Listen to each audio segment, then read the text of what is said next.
I'm back. I'm back on this stage. We just had a panel discussion in the fireside stage with some of the finalists from the startup competition. And now I'm back here. David passed the mic back to me to continue introducing and concluding the science pitch. So, next up, I would like to introduce you to Abdul Aziz. Please, Abdul, welcome to the stage. Thanks, Elena. Hi, everyone. I'm Aziz Vaqar, and I'm here to talk about remote gait analysis.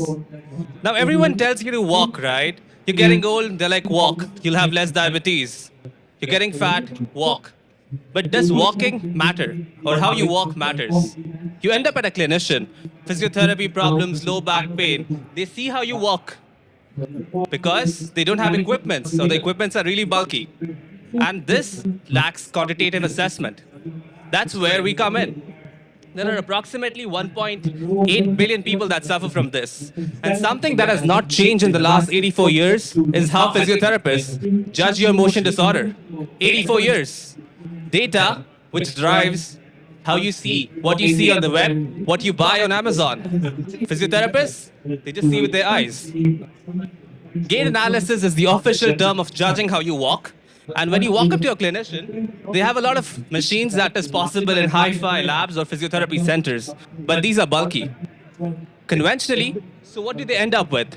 These are the stats of number of people that suffer, and approximately $420 billion is the cost of musculoskeletal care. This is more than cancer in US alone.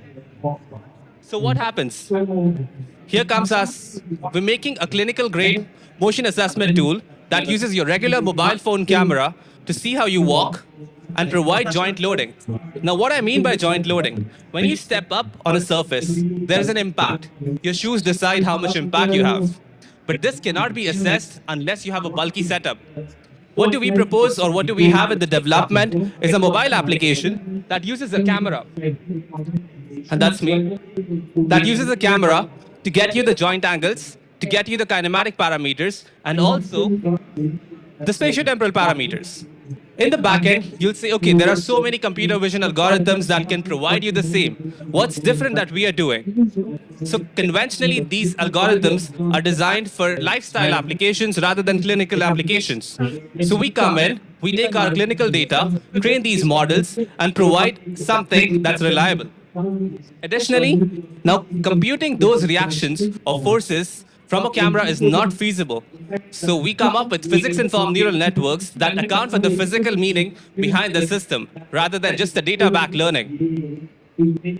We have tested this solution here at Cleveland Clinic, Abu Dhabi, and we have evaluated it on patients. So what do we help them decide? A clinician providing a particular intervention needs to be assessed whether this has a correct impact or it's just something done because the clinician from his experience tells you to so. So this is a case of a patient that was walking on her toe all her life, and they decide to basically kill a muscle so she walks properly. But this has a compensatory walking mechanism that the hip and the pelvic are not satisfied. We provide clinicians with an input like this is the good and this is not the good. We've also tested our solution on Parkinson patients to provide the same. So in the future, that we see is a mobile phone which clinicians take into their hands, see how you walk, and decide your intervention. This is the first application that provides loading virtually, does not require sensors, and is designed for and with the clinicians. By this, we aim to provide and give back to the society, because we have kids with cerebral palsy from the age of 3, they're going back and forth to clinics. They're going for physiotherapy sessions, losing that precious time of their childhood. So they use a mobile phone camera, do the workout at the home with the same efficacy of a clinic. So we're innovating in rehabilitation for a better future. This is some of our recognition. This is also part of a startup called Mashya. And thank you.